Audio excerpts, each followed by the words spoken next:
தான். ஆனாலும் சில குறிப்பிட்ட சூறாக்களுக்கு பெருமானா ஸல்லல்லாஹு அலைஹி வஸல்லம் அதனுடைய மகத்துவத்தை, அதனுடைய முக்கியத்துவத்தை உம்மத்திற்கு சொல்லித்தர மறக்கவில்லை. அதிலே முக்கியமான சூரா, முதன்மையான சூரா சூரா பக்ரா. பெருமானா ஸல்லல்லாஹு அலைஹி வஸல்லம் அவர்கள் சொன்னார்கள், திருக்குரானிலேயே மிக நீளமான சூரா. அந்த சூறாவை பற்றி அறிமுகப்படுத்தும் பொழுது சொன்னார்கள், இக்ரஊ சூரத்தல் பக்ரா, நீங்கள் சூரா பக்ரா ஓதுங்கள், வீட்டிலே சூரா பக்ரா ஓதுங்கள். ஃபஇன்ன அஹ்தஹா பரக்கா, எந்த வீட்டில் சூரா பக்ரா ஓதப்படுமோ அந்த வீட்டுக்கு அல்லாஹ் பரக்கத்தை கொடுப்பான். அதை எடுத்துக்கொண்டவர், சூரா பக்ராவை ஓதக்கூடியவர் பரக்கத்தான பெருவாழ்வு வாழ்வார். தர்க்குஹா ஹஸ்ரா, அதை ஓதாமல் விட்டு விடுபவர் உள்ளபடியே அதனுடைய அருளும் அதனுடைய மகத்துவமும் தெரிந்ததற்கு பிறகும் அதை தொடாமல் இருக்கக்கூடியவர், அதற்கு ஓதுவதற்கான என்ன முயற்சியையும் எடுக்காமல் இருக்கக்கூடியவர் உள்ளபடியே கை செய்தத்திற்குரியவர் தான் என்று பெருமானா ஸல்லல்லாஹு அலைஹி வஸல்லம் அடையாளப்படுத்தினார்கள். இப்போ சூரா பக்ரா ஓதுங்கன்னு சொல்லி விடலை, அதை ஓதுறதுனால பரக்கத் கிடைக்கும் என்று பெருமானா ஸல்லல்லாஹு அலைஹி வஸல்லம் சொல்வதின் வழியாக பரக்கத் நம் வாழ்க்கைக்கு எவ்வளவு முக்கியமானது என்பதை சொல்லித் தருகிறார்கள். எனவே தான் மக்காவிலிருந்து மதீனாவுக்கு ரசூலுல்லாஹ் வருகிறார்கள். ஹிஜ்ரத் என்ற பயணத்தின் ஊடாக மக்காவில் ஏகதேசம் வாழ்வின் 80% கழிந்து போனது. மிச்சம் இருக்கக்கூடிய 20% அந்த வாழ்க்கையினுடைய காலகட்டம் மதீனாவிலே அல்லாஹ் ஏற்பாடு செய்திருந்தான். ஹிஜ்ரத் என்ற பயணத்தின் வழியாக மதீனாவுக்கு வந்தார்கள். வந்த உடனே ஒரு துவா செய்தார்கள். மதீனா மண்ணுக்கு வந்தவுடன் ஒரு துவா செய்தார்கள். என்ன துவா கேட்டிருப்பார்கள் நினைக்கிறோம்? இங்கே எங்களுக்கு வாழ்வதற்கான இடத்தை கொடு, எங்களுக்கான அரசியல் சூழலை சரியாக்கி கொடு, எதிரிகளின் அச்சத்தை குறைத்து கொடு என்றெல்லாம் கேட்டார்களா? என்ன கேட்டார்கள்? ஹதீஸிலே வருகிறது, அல்லாஹும்ம ஜஅல் பில் மதீனத்தி லிஃபை மா ஜஅல்த பில் மக்கா மினல் பரக்கா. யா அல்லாஹ், உன்னுடைய ஆலயம் பைத்துல்லா இருக்கக்கூடிய மக்காவிற்கு எந்த பரக்கத்தை நீ கொடுத்திருக்கிறாயோ அதில் 2 பங்கை எனக்கு மதீனாவிலே கொடு என்று கேட்டார்கள். அங்கே இருக்கக்கூடிய பரக்கத்தில் 2 பங்கு இந்த மதீனாவுக்கு வேண்டும். பரக்கத்தோடு வாழுகிற வாழ்க்கையை எங்களுக்கு இங்கே ஏற்படுத்தித்தான் மக்காவில் தருவதை விட கூடுதலாக கொடு என்று பெருமானா ஸல்லல்லாஹு அலைஹி வஸல்லம் கேட்டிருப்பதாக நாம் ஹதீஸிலே பார்க்கிறோம். எனவேதான் ஒவ்வொரு நாளும் ஒவ்வொரு தொழுகையிலும் அல்லாஹ்விடத்திலே நாம் தெரிந்தோ தெரியாமலோ கேட்டுக்கொண்டே இருக்கிறோம் பரக்கத்தை. நாம் உணர்ந்திருக்கிறோமா? அத்தஹியாத்தினுடைய இருப்பிலே நாம் கேட்கிறோம் பரக்கத்தை. அல்லாஹும்ம பாரிக் அலா முஹம்மத் வ அலா ஆலி முஹம்மத் கமா பாரக்த அலா இப்ராஹிம். இறைவா, முகமது நபியின் மீதும் அவர்களுடைய குடும்பத்தினர் மீதும் நீ பரக்கச் செய்வாயாக, இப்ராஹிம் நபிக்கும் அவருடைய குடும்பத்திற்கும் எப்படி பரக்கச் செய்யதாயோ அதே போன்று என்று அல்லாஹ்விடத்திலே நபிகளை முன்வைத்து நாம் கேட்கிறோம். அவர்களுக்கு செய் என்றால் அதன் வழியாக எங்களுக்கும் கொடு என்று அர்த்தம். இப்போ பரக்கத் என்பது வாழ்க்கையிலே தவிர்க்க முடியாத ஒன்று. பரக்கத்தான வாழ்க்கையை தான் நாம் எல்லோருமே ஆசைப்படுகிறோம்.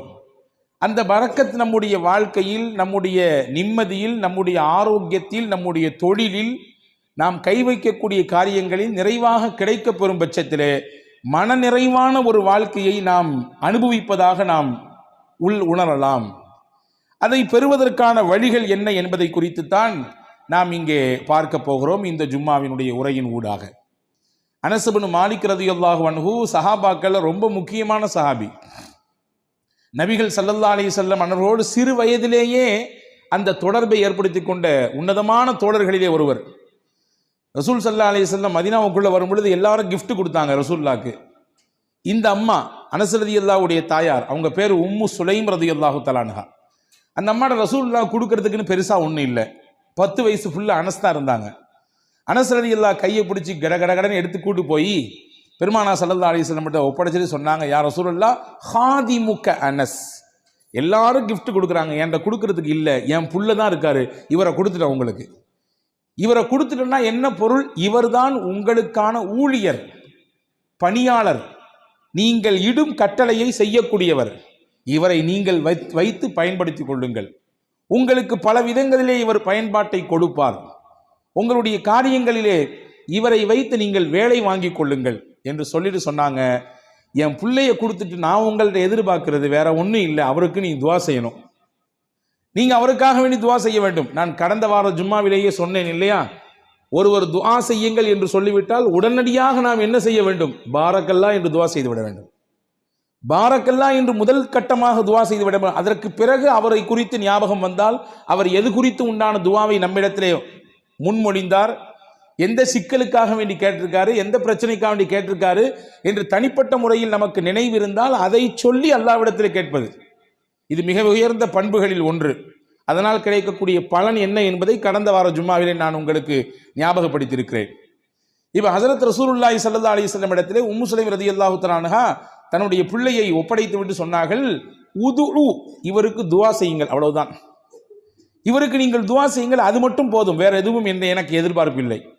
உடனே ரசூலுல்லாஹ் துவா செஞ்சாங்க, அனஸ் ரலியல்லாஹு துவா செஞ்சாங்க. என்ன செஞ்சிருப்பாங்க? யா அல்லாஹ் நல்ல நீல ஆயிலை கொடு, அல்லது நிறைய இவருக்கு என்றெல்லாம் கேட்பதற்கு முன்னால் பெருமானார் செய்த துவா, அல்லாஹும்ம பாரிக் ஃபி உம்ரி, யா அல்லாஹ் இவர் ஆயிலே நீ பரக்கச் செய்வாயாக, நீண்ட ஆயிலை கொடுப்பாயாகன்னு கேட்கல, இவர் ஆயில்ல நீ பரக்கச் செய்வாயாக. அல்லாஹும்ம பாரிக் ஃபி அவுலாதி, இவருக்கு நீ கொடுக்கக்கூடிய குழந்தை செல்வங்களிலே பரக்கச் செய்வாயாக. அடுத்து சொன்னாங்க, அல்லாஹும்ம பாரிக் லஹு ஃபீமா அதைத லஹு, இவருக்கு நீ என்னெல்லாம் கொடுக்கணும்னு நினைச்சிருக்கியோ எல்லாத்தையும் பரக்கத் செஞ்சிரு.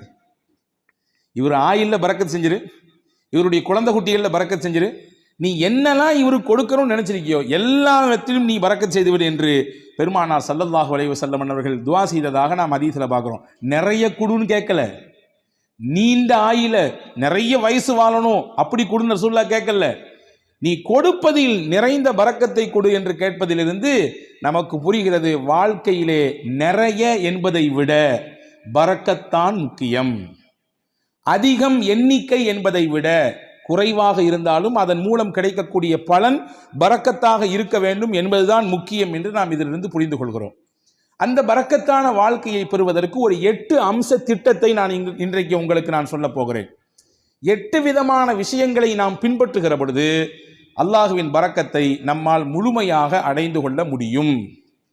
நம்பர் 1, முதலில் பரக்கத்தை பெறுவதற்கு நாம் என்ன முயற்சியை மேற்கொள்வது? 1, ரசூலுல்லாஹ் சொன்னாங்க, உங்களில் யார் வயசுல பெரியவங்களோ அவங்களில் நீங்க மரியாதை கொடுப்பதிலிருந்து, உங்கள் காரியங்கள் அனைத்திலும் அவர்களை முன்னிலைப்படுத்துவதிலிருந்து அல்லாஹ் உங்களுக்கு பரக்கத்தை தருவான். வாப்பாக்கு வயசாயிடுச்சு, வீட்டில் மூத்தவங்க தான் இருந்தாலும் இந்த விஷயங்கள்லாம் அவங்களுக்கு அந்த அளவுக்கு பிடிபடாது, அதனால சொல்லிக்கலாம், எல்லாம் முடிஞ்சு கடைசியில் சொல்லிக்கலாம் என்பதல்ல. ஒரு கட்டத்தில் அவரும் வாலிபம், குழந்தை பேரு, தொழில், வியாபாரம் என்று எல்லாவற்றையும் கடந்துதான் வந்திருக்கிறார். இப்பொழுது அவருக்கு வயதான நிலை, வயோதிகம், அதனாலே அவரை ஒதுக்கி வைக்குதல், தள்ளி வைக்குதல் என்பதெல்லாம் இல்லை. என்ன விஷயம் செய்தாலும் பெரியவர்களுக்கான முன்னுரிமையை, முன்னிலைப்படுத்துதலை, அவர்களுக்கான மரியாதையை நீங்கள் நிறைவாக செய்யுங்கள். இதன் ஊடாக அல்லாஹ் உங்களுக்கு பரக்கத்தை தருவான். எந்த வீட்டில் பெரியவர்களுக்கு மரியாதை இருக்கிறதோ அந்த வீட்டிலே பரக்கத் இருக்கிறது என்று பொருள். எந்த வீட்டில் பெரியவர்கள் உதாசீனம் செய்யப்படுகிறார்களோ, வயதிலே மூத்தவர்கள் வேண்டா வெறுப்பாலோ அவர்கள் பராமரிக்கப்படுகிறார்களோ, அவர்களின் பேச்சுக்கும் அவர்களுடைய ஆலோசனைக்கும் முன்னுரிமை கொடுக்கப்படாமல் தள்ளி வைக்கப்படுகிறார்களோ, புரிந்து கொள்ளுங்கள், அங்கே பரக்கத் எடுபடுகிறது என்று பொருள். பெருமானார் ஸல்லல்லாஹு அலைஹி வஸல்லம் அவர்களுக்கு ஒரு நாள் ஒரு அன்பளிப்பு வந்தது. ஒரு கிண்ணம் நிறைய பால். ரசூலுல்லாஹ் பொதுவாகவே தனக்கு கிஃப்ட் வந்துச்சுன்னா தான் பயன்படுத்துவாங்க. சில நேரங்களில் பக்கத்தில் இருக்கவங்களுக்கு கொடுத்து அதை பயன்படுத்த துவங்குவாங்க. அன்னைக்கு பால் வந்திருக்கு. தபரானி ஷரீஃபில் இந்த ஹதீஸ் வருகிறது. ரசூலுல்லாஹ் உட்கார்ந்துருக்காங்க. அந்த சைடில் பார்த்தீங்கன்னா சையதுனா அபூபக்கர் ரலியல்லாஹு அன்ஹு, சையதுனா உமர் ரலியல்லாஹு அன்ஹு, மூத்த சஹாபாக்கள், இஸ்லாத்தில் மிகப்பெரிய பங்களிப்பு ஆற்றியவர்கள், நபியோடு தங்கள் வாழ்க்கை முழுவதையும் அர்ப்பணித்த ஒரு உன்னதமான சஹாபாக்கள் 2 பேர் இருக்கிறாங்க. மதீனாவில் நடந்த நிகழ்ச்சி இது.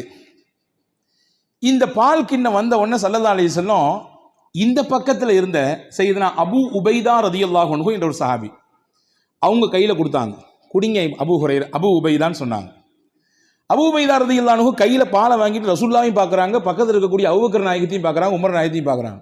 என்னடா இது, நபிக்கு ரொம்ப நெருக்கமானவங்க 2 பேரும் அங்கே இருக்க, நமக்கு ரசூலுல்லாஹ் கொடுக்குறாங்களே என்பதுதான் அவர்களின் பார்வையின் பொருள்.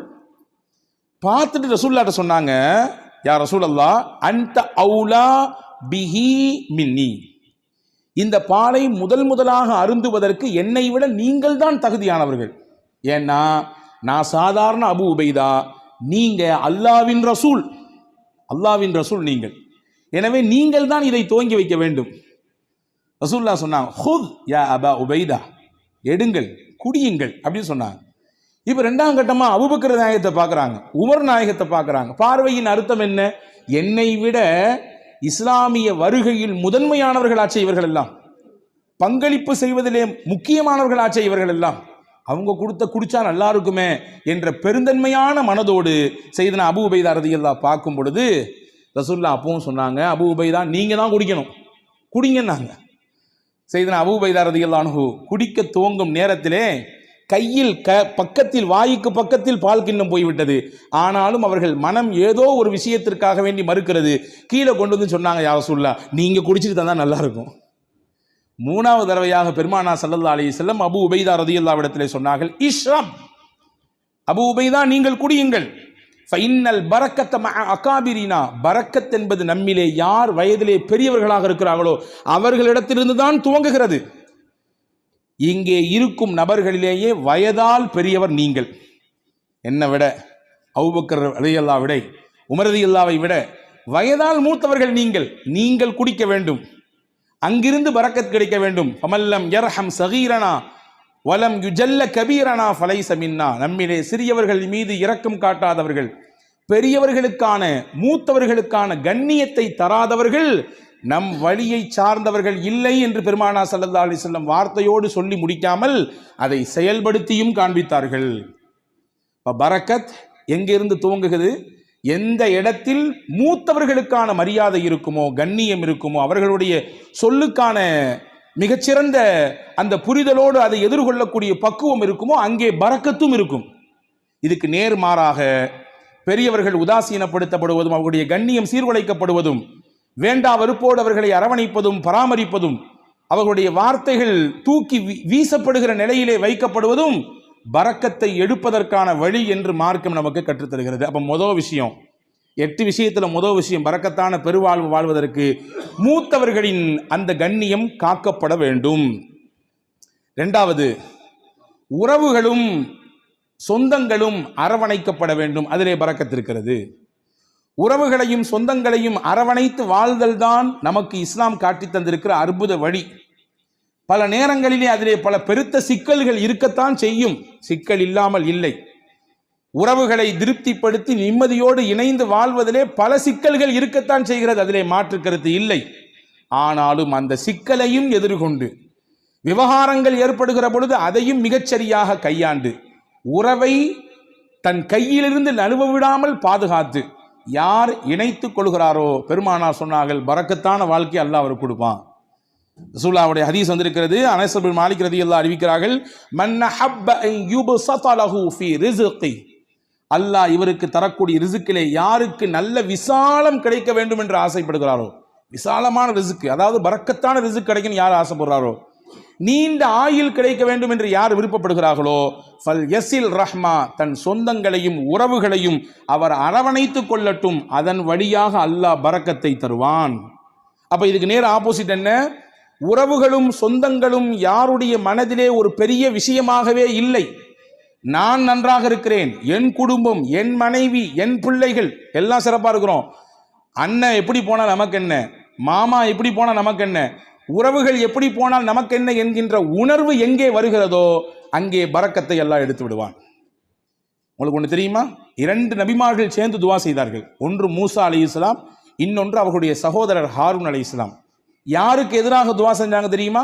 ஃபிரௌன் என்கின்ற சர்வாதிகாரிக்கு எதிராக துவா செஞ்சாங்க. உச்சபட்சமான சர்வாதிகாரத்தினுடைய உச்சாணி கொம்பில் இருந்து ஆட்டம் போட்டவன், ஆடியவன் ஃபிரௌன்.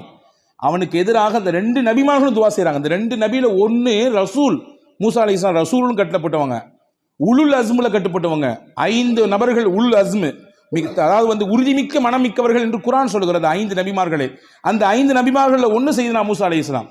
ரசூல் அல்லாஹுவோடு நேரடியாக பேசுவதற்குரிய வாய்ப்பை பெற்றவர்கள் செய்தனா மூசா அலைஹிஸ்ஸலாம். தனிச்சிறப்பு போய்கிட்டே இருக்கிறது. மூசா அலைஹிஸ்ஸலாம் பற்றி தனியாக ஒரு ஜும்மா பேசணும், அவ்வளவு இருக்குது செய்தி. அந்த மூசா நபியும் ஹாரூன் அலைஹிஸ்ஸலாமும் துவா செய்கிறாங்க ஃபிரௌன் என்ற கொடியவனுக்கு, சர்வாதிகாரிக்கு எதிராக. ஆனால் அவர்கள் செய்த துவா 40 வருஷத்துக்கு பிறகுதான் பதிலே கொடுக்கப்பட்டது. துவா செஞ்சு முடிச்சு 40 வருஷத்துக்கு பின்னாடி தான் ஃபிரௌனுக்கு அழிவு வந்தது. ஃபிரௌன் நைலிலே மூழ்கினான். ஏன் இந்த 40 ஆண்டு கால தாமதம்? நமக்கு இயல்பாக கேள்வி எழும். ஒரு நபி கேட்கிற துவா, நீங்களோ நானோ கேட்கிற துவாவே நாளைக்கு உடனடியாக கபூலாக வேண்டும் என்று நினைக்கும் பொழுது, அல்லாஹுவின் உயர்ந்த நெருக்கத்தை பட்ட 2 நபிமார்கள் கேட்கிற துவாவை 40 ஆண்டு காலம் தள்ளி போட்டான் அல்லாஹ்.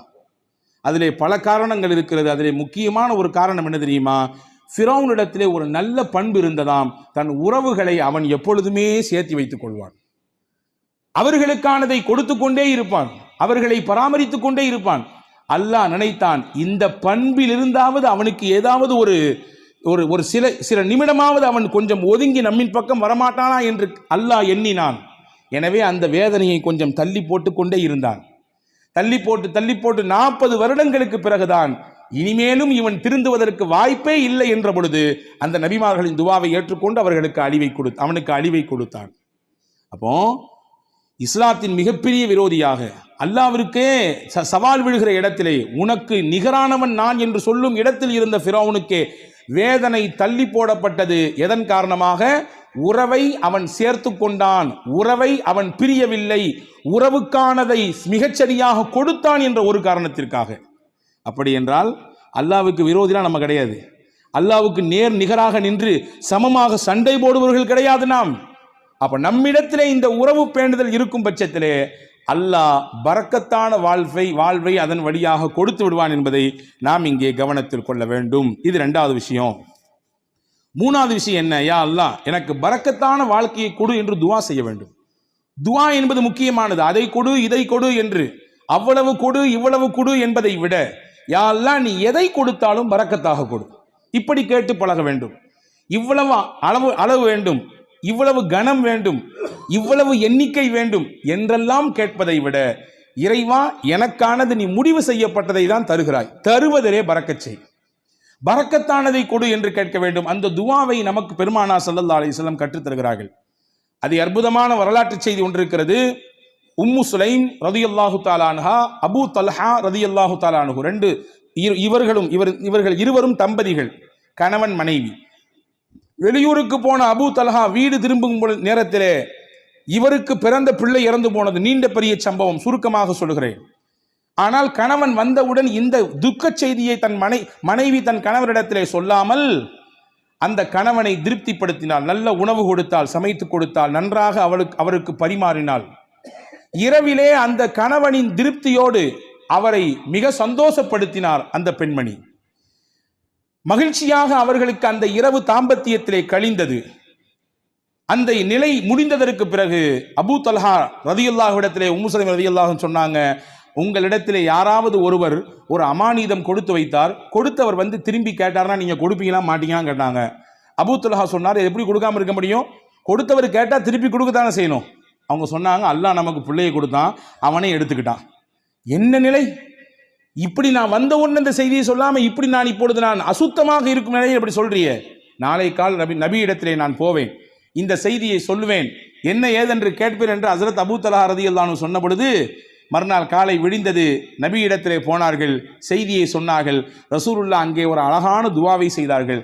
நேற்றிரவு நீங்கள் இருவரும் ஒன்று கூடினீர்கள், தாம்பத்திய உறவை வைத்துக் கொண்டீர்கள். அல்லாஹும்ம பாரிக் லஹுமா லகுமா ஃபீ காபிரி லைலத்திகுமா, நேற்றிரவு நீங்கள் கூடிய கூடுதலிலே அல்லாஹ் பரக்கத் செய்வானாக, உங்களுக்கு மிகச்சிறந்த பகரத்தை தருவானாக. எந்த பொறுமையோடும் எந்த அல்லாஹ்வின் நம்பிக்கையோடும் உங்கள் மனைவி அப்படியான ஒரு நிலையை மேற்கொண்டார்களோ அதற்கு பகரமாக அல்லாஹ் உங்களுக்கு பரக்கச் செய்வான், சிறந்த சந்ததியை தருவான் என்று துவா செய்தார்கள். வரலாற்றிலே வருகிறது, அங்கே இருந்து பிறந்த பிள்ளை வாழ்வாங்கு வாழ்ந்தார்கள், செழிப்பாக வாழ்ந்தார்கள். கல்வி, பொருளாதாரம், வாழ்க்கையின் மேல்தட்டில் இருக்கும் விதத்திலே, எல்லோரும் பார்த்து போற்றும் விதத்திலே அந்த பிள்ளைகளின் வாழ்க்கை எல்லாம் இருந்தது. இதற்கு மூல முக்கிய காரணம் நாயகத்தினுடைய துவா. இப்போ துவா செய்யணும், யா அல்லாஹ், நீ கொடுப்பதிலே எங்களுக்கு பரக்கச் செய்வாயாக, என்ன கொடுத்தாலும் பரக்கத்தாக கொடுப்பாயாக என்று துவா செய்ய வேண்டும். இது பரக்கத்தான வாழ்க்கைக்கான 3வது அம்சம். 4வது அம்சம் என்ன? நம்மிடத்தில் எது இருக்கிறதோ அதை பகிர்ந்து கொள்ள வேண்டும். பகிர்தலிலே பரக்கத் இருக்கிறது. தனக்கும் மட்டும்தான், தன் குடும்பத்துக்கு மட்டும்தான் என்கின்ற குறுகிய மனப்பான்மையிலிருந்து வெளியே வர வேண்டும். எது இருந்தாலும் அதை பகிர்கிற அந்த பக்குவம் எந்த நபரிடத்திலே வருகிறதோ அல்லாஹ் தானாக பரக்கத்தை தருவான். ரசூலுல்லாஹி ஸல்லல்லாஹு அலைஹி வஸல்லம் உடைய ஹதீஸ் வந்திருக்கிறது, தஆமுல் வாஹிதி யக்ஃபிஸ் இஸ்னைன் வ தஆமுல் இஸ்னைனி யக்ஃபில் அர்பஆ. 2 நபருக்கான உணவு தான், ஆனா 3 பேர் வந்துட்டாங்க. ஐயோ 2 பேர் தான் சாப்பாடு இருக்குது, 3வது நபர் வந்துட்டாரே என்று யோசிக்க வேண்டாம், விரிச்சு வைங்க, அவரையும் சேர்த்துங்க. அல்லாஹ்வின் ரசூல் சொன்னாங்க, 2 பேருக்கான உணவாக இருந்தாலும் நீங்கள் பகிர வேண்டும் என்ற சிந்தனைக்கு வந்துவிட்டால் அதை 3 போதுமானதாக அல்லாஹ் ஆக்கி விடுவான்.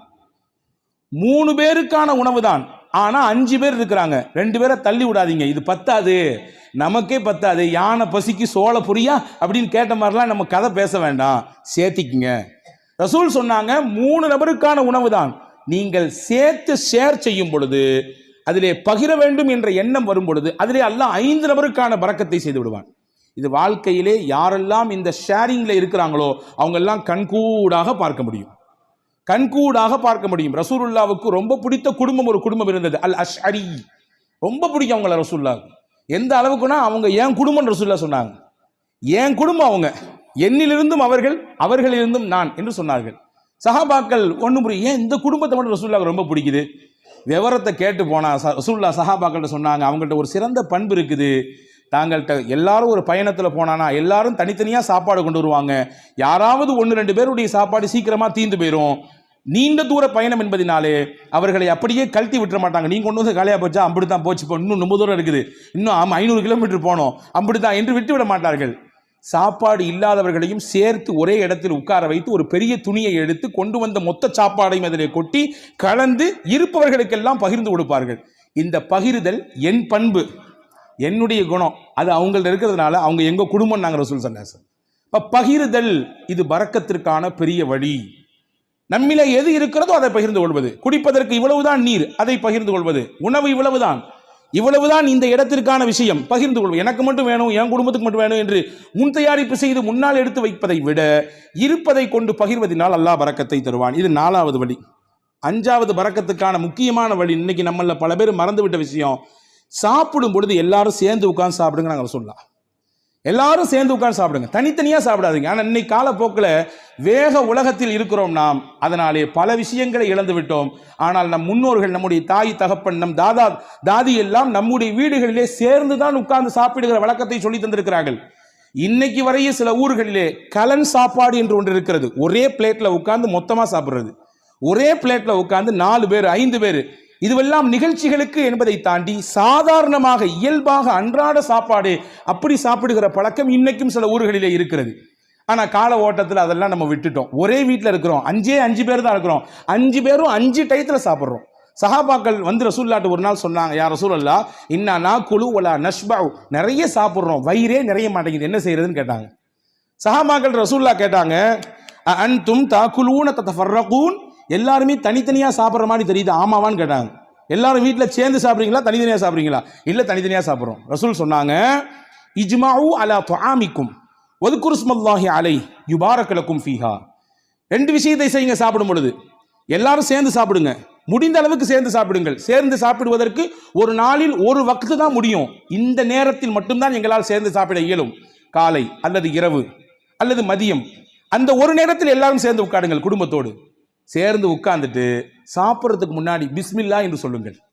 நீங்க கை தொட்டு கேளுங்க, நானும் என் நெஞ்சத்துல கை தொட்டு கேட்கிறேன். அன்பர்களே, எத்தனை குடும்பத்திலே எல்லாரும் சேர்ந்து உட்கார்ந்து பிஸ்மில்லாஹிர் ரஹ்மானிர் ரஹீம் என்று சத்தம் போட்டு சொல்லி நாம் அந்த சாப்பாட்டிலே கையெடுத்து வைக்கிறோம். மலேசியா போன்ற பெருநகரங்களிலே அல்லாஹ் பரக்கத்தை கொட்டுகிறான், அது தனிப்பட்ட விஷயம். நான் அங்கே இருக்கக்கூடிய ஒரு சிறப்பு அம்சத்தை சொல்லுகிறேன். சாப்பிடும் பொழுது குடும்பத்தில் உட்கார்ந்து விட்டால் உடனடியாக யாரும் உணவிலே கை வைக்க மாட்டார்கள், எல்லாரும் உட்காரணும். உட்கார்ந்த உடனே அந்த வீட்டில் இருக்கக்கூடிய பெரியவர் சொல்லுவாரு, பிஸ்மில்லாஹிர் ரஹ்மானிர் ரஹீம் ஆரம்பிங்கம்பாரு, அதுக்கு பின்னால் தான் சாப்பிடவே துவங்குவார்கள். எனக்கு என்னவோ தெரியவில்லை, அந்த வார்த்தையை அவர்கள் முழுவதுமாக பின்பற்றுவதானோ என்னவோ அல்லாஹ் பரக்கத்தை கொட்டென்று கொட்டுகிறார், பல ரூமுகள்ல தர்றான். எனவே உணவின் சமயத்திலே நாம் சேர்ந்து சாப்பிடுவது பரக்கத்திற்கான முக்கியமான வழி. இது 5வது விஷயம். 6வது விஷயம் என்ன? ரசூலுல்லாஹ் சொன்னாங்க, உங்க வீட்டுக்குள்ள போகும்போது சலாம் சொல்லிட்டு போங்க, சலாம் சொல்லிட்டு வெளியே வாங்க, இது பரக்கத்தை உங்க வீட்டுக்கு தரும். நாங்க ரசூலுல்லாஹ் ஹஸரத் ரசூலுல்லாஹ் சொன்னாங்க, 3 விஷயம் அல்லாஹ்வுடைய பொறுப்பு, அல்லாஹ்வுடைய கண்ட்ரோல்ல வந்துருது. அதிலே ஒன்று மன் தஹல பைத்தஹு வஸல்லம ஃபஹுவ லாமினுன் அலல்லாஹ், யார் வீட்டுக்கு நுழையும் பொழுது சலாம் சொல்லிட்டு போறாரோ அவர் அல்லாஹ்வுடைய கஸ்டடியில் வந்துடுறாரு, அல்லாஹ்வுடைய நேரடி பார்வையில் வந்துடுறாரு, அவருக்கானதை அல்லாஹ் கொடுத்து விடுவான். ஹதீஸ்ல இப்படி ஒரு வார்த்தை வருது, இன் ஆஷ ருஸிக வ குஃபிய, அவர் வாழ்ந்தால் மனநிறைவான வாழ்க்கையை வாழ்வார்.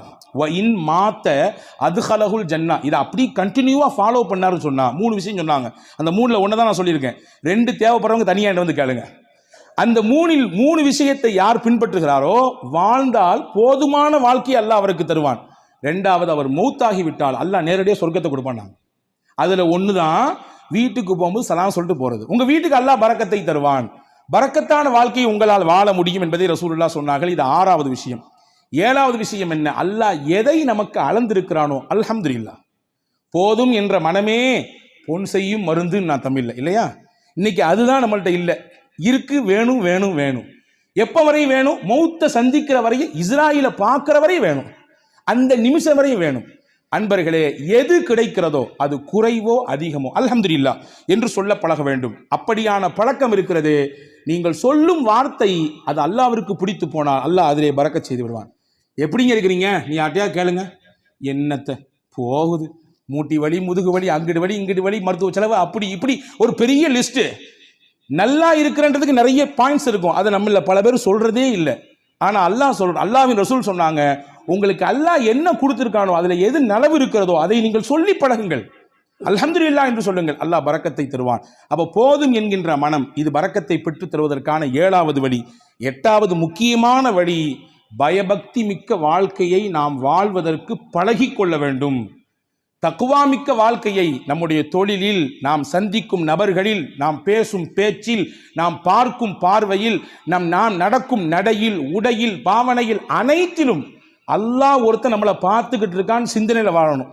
அந்த சிந்தனை நம்மள பல பேருக்கு பல சமயங்களில் போறதுனால தான் பாவத்தில் போய் விழுந்துடுறோம். ரசூல் சொன்னாங்க, யாருக்கு இந்த தக்குவா மிக்க வாழ்க்கையை வாழ வேண்டும் என்ற பிரியம் வந்து விடுகிறதோ, பரக்காத்தின் மின சமாய் வல்லர், வான பூமியில் என்ன பரக்கத்து இருக்கோ எல்லாத்தையும் அல்லாஹ் கொண்டு வந்து கொட்டிடுவான்.